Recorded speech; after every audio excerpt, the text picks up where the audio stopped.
Imagine your own government planning a terror attack on you. Sounds like a conspiracy theory, right? But it almost happened back in 1962.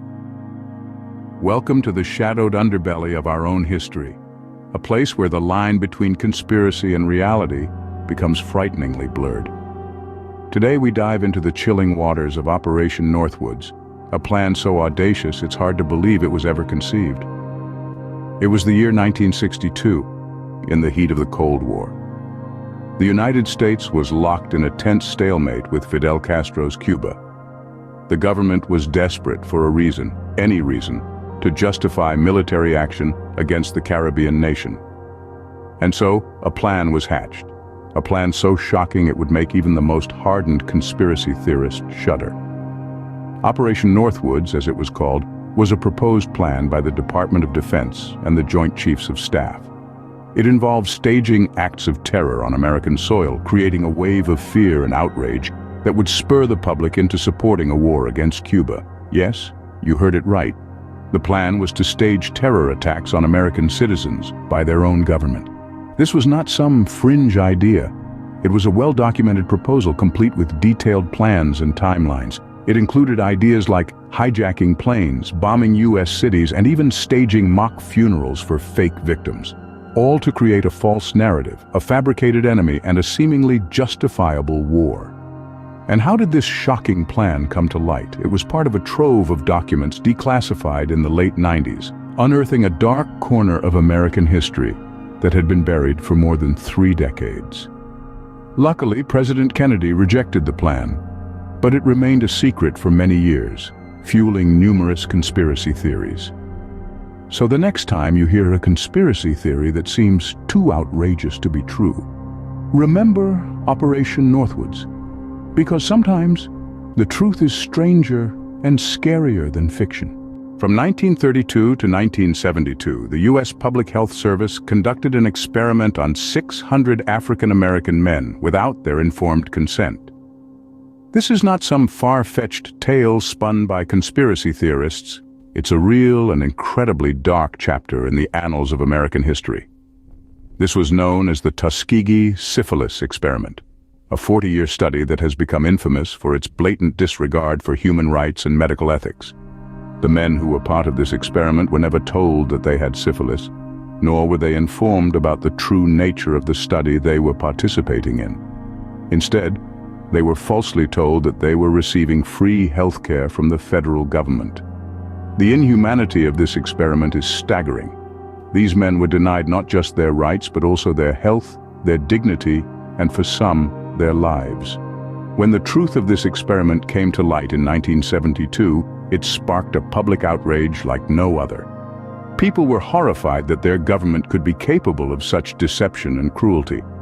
The fallout from the Tuskegee experiment was far-reaching. It left an indelible scar on the African American community, further eroding their trust in healthcare institutions and the government. It also had a profound impact on the field of medical ethics, leading to significant changes in how informed consent is obtained for clinical trials. But perhaps the most chilling aspect of the Tuskegee experiment is how it was dismissed as a conspiracy theory for years.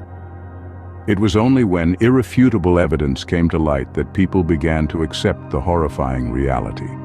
It served as a stark reminder that not all conspiracy theories are baseless. Some can be a window into the darker corners of our society, revealing unpalatable truths that we may be unwilling or unable to accept. The Tuskegee experiment, a horrifying reality, was once dismissed as a conspiracy theory.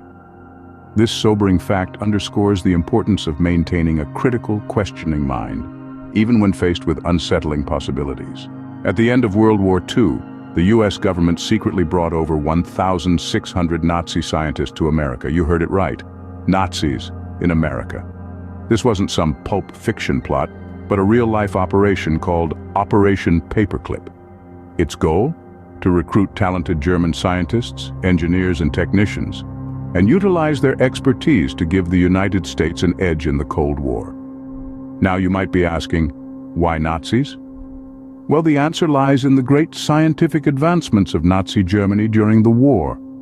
They had developed groundbreaking technologies such as the V-2 rocket, which were coveted by both the United States and the Soviet Union.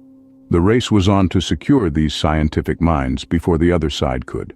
But Operation Paperclip was not without controversy. The recruited Nazis were not ordinary citizens, but war criminals, responsible for countless atrocities. And yet, they were granted immunity and offered a fresh start in America. It's a chilling thought, isn't it? The operation was kept under wraps for many years. The US government, fearing public backlash, went to great lengths to hide their actions. This secrecy led to speculation and numerous conspiracy theories. Some people whispered about Nazis living next door. Others speculated on the government's ulterior motives. And then the truth came out. Declassified documents revealed the shocking reality of Operation Paperclip. The once dismissed conspiracy theories were now proven facts. The US government had indeed recruited Nazis, and their work had a profound impact on the Cold War and beyond. They contributed to advancements in rocket technology, which led to the space race and the eventual moon landing. Operation Paperclip, a shocking truth that was once a conspiracy theory, changed the course of the Cold War. It's a stark reminder that sometimes reality can be stranger and scarier than fiction. In 1964, an alleged attack on US naval vessels in the Gulf of Tonkin led to America's full-scale involvement in the Vietnam War. But what if I told you that this pivotal event, the spark that ignited the US's most controversial war, was not exactly as it seemed? Let's rewind to August 2, 1964. The USS Maddox, an American destroyer, was reportedly attacked by 3 North Vietnamese Navy torpedo boats in the Gulf of Tonkin. This incident was followed by a second alleged attack 2 days later. The US government presented these events as unprovoked aggression, a direct attack on American forces. This narrative was the catalyst for the Gulf of Tonkin Resolution, which granted President Lyndon B. Johnson the authority to assist any Southeast Asian country threatened by communist aggression. In essence, it was the green light for America's full-scale involvement in the Vietnam War. However, in the years that followed, a different picture of the Gulf of Tonkin incident began to emerge. It was revealed that the second attack, the one which really escalated the situation, might never have happened. The evidence? Declassified documents and insider accounts suggesting that the incident was either exaggerated or outright fabricated. The Maddox was on a covert mission, and it's believed that it fired first during the initial encounter. These revelations set the stage for a wave of conspiracy theories. The idea that the US government might have manipulated the truth to justify war was no longer in the realm of fiction. The Gulf of Tonkin incident became a symbol of government deception, a pretext for war that cost countless lives. So the next time you hear a conspiracy theory, remember the Gulf of Tonkin. It's a reminder that sometimes the line between conspiracy and truth can be disturbingly thin. The Gulf of Tonkin incident, once a conspiracy theory, turned out to be a manipulated truth that led to a devastating war.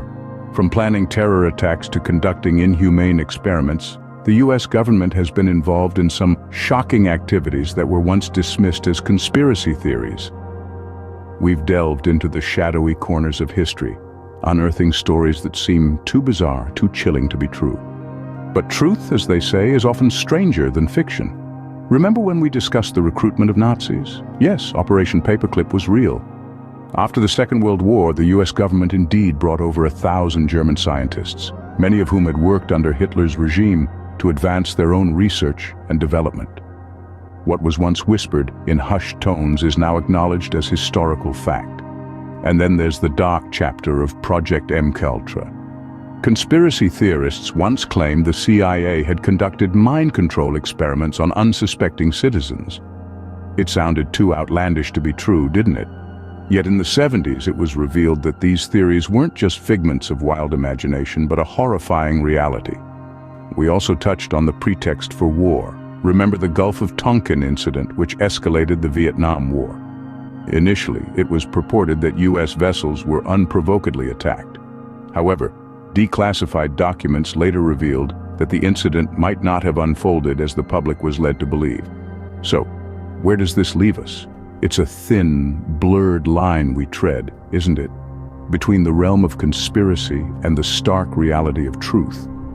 These stories, as unsettling as they are, serve as stark reminders of the power of skepticism and the importance of holding those in power accountable. We must not forget that narratives are often shaped by those in control, and not every conspiracy theory is just a theory. Sometimes they are warnings, whispers of truth hidden beneath layers of misinformation and denial. These shocking truths remind us of the importance of questioning, investigating, and holding power to account. Because sometimes, conspiracy theories turn out to be not so theoretical after all.